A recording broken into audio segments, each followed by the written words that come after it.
Good morning, everybody. Glad to have you here today, and I appreciate you being here. And if you want to follow along, we'll be in the 11th chapter of the book of Acts. And also, again, ask you to like, share, comment on the post, and or all three for that matter, or two of the three, and be very grateful for that. And then we will jump in here in the 22nd verse of the 11th chapter. And there we've got these words. If you remember yesterday, we talked about what I labeled, what I called one of the greatest events in history. Some would say greatest event in church history, but I believe it's one of the greatest events in all of history. And that was the expansion of the church outside of Jerusalem into the Gentile areas.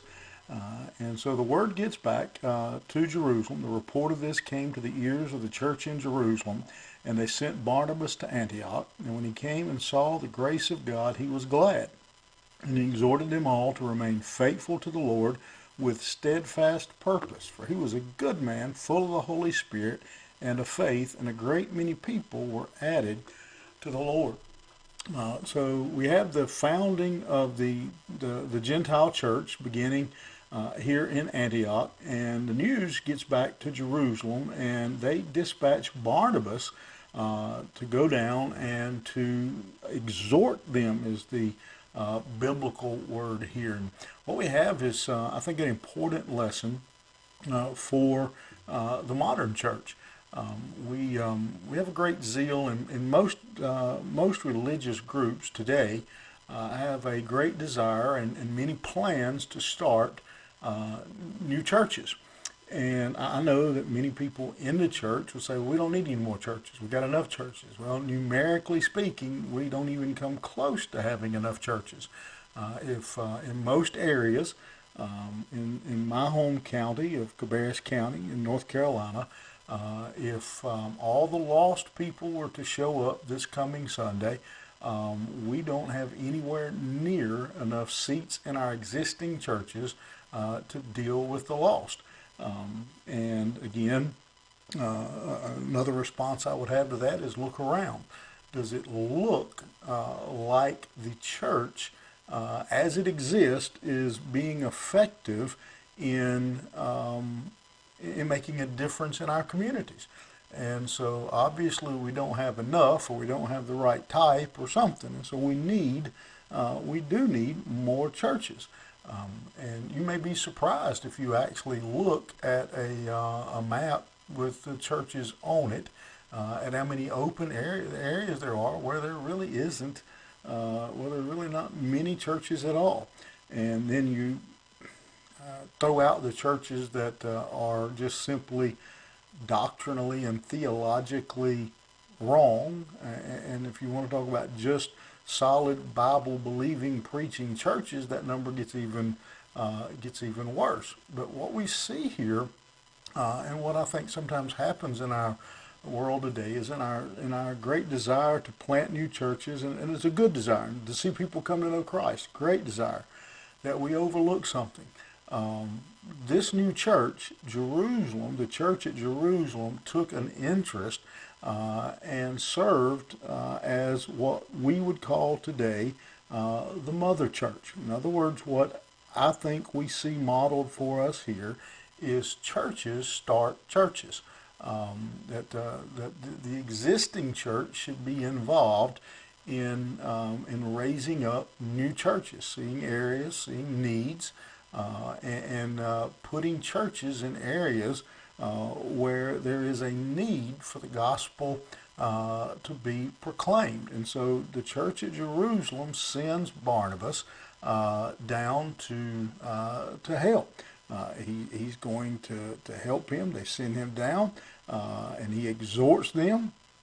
He exhorts them to remain faithful, so he is discipling them, and obviously modeling evangelism, because this is a great many people were added to the Lord.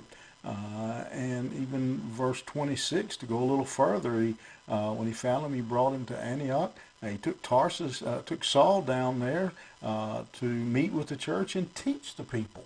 And so he takes an interest. He doesn't just turned the church. The church isn't just turned loose in Antioch. It has some oversight. It has some help. It has some assistance to help it through its growing stages, and that's a desperate need, I believe, in the church world today, is for us to put aside the competition, put aside the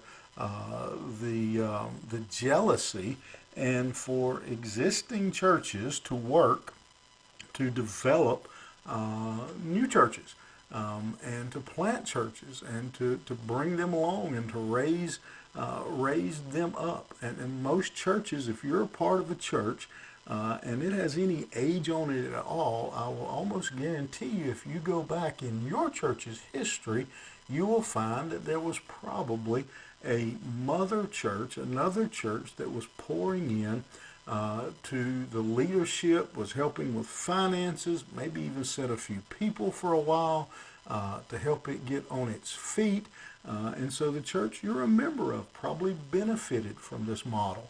And yet today, because of jealousy and competition, we see that often isn't the case, that our churches and our believers can't work together. And so today, let me challenge you. Usually we try to end with a kind of a personal challenge, but let me end today with a challenge for you to pray that our churches, the Bible-believing, Bible-teaching churches in our community, would put aside our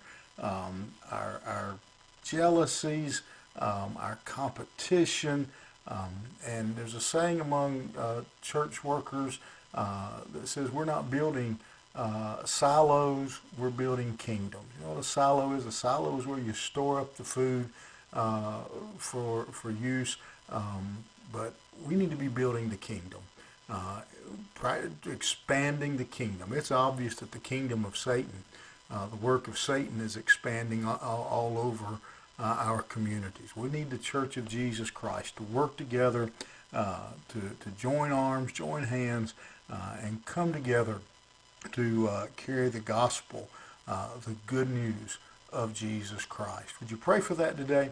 That churches would put aside all their differences, their petty differences. If there's theological differences, that's a different thing. But we'd work together to carry the good news, the gospel of Jesus Christ, to a lost and dying world. Have a great day. We'll see you here tomorrow.